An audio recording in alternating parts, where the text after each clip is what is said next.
Used cooking ఆయిల్ను కూడా ఒక రా మెటీరియల్గా బయోడీజిల్ ప్రొడక్షన్కు వాడుకోవచ్చు మనం. ఇండియాలో దానికి ఆ సప్లై చైన్ మెకానిజం లేదు. బయోఫ్యూయల్ పాలసీ పరంగా ఏం చేస్తున్నారు అంటే ఆ సప్లై చైన్ మెకానిజంని డెవలప్ చేస్తున్నారు. ఓకేనండి. యూజ్డ్ కుకింగ్ ఆయిల్ దేనికి వాడుకుంటారు, ఏ ఫ్యూయల్కి వాడుకుంటారంటే బయోడీజిల్ ప్రొడక్ట్ కొరకు. ఏ ఆయిల్ అయినా వాడుకోవచ్చు.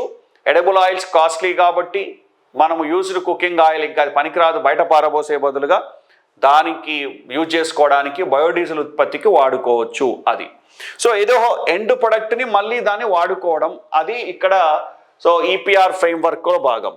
ఓకేనండి, అర్థమవుతుందా డియర్ స్టూడెంట్స్? మరి జెట్రోపా పొంగామియా ఏంటి?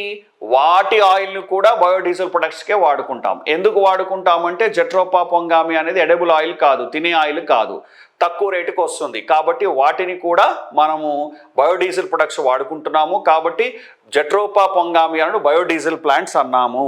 ఇది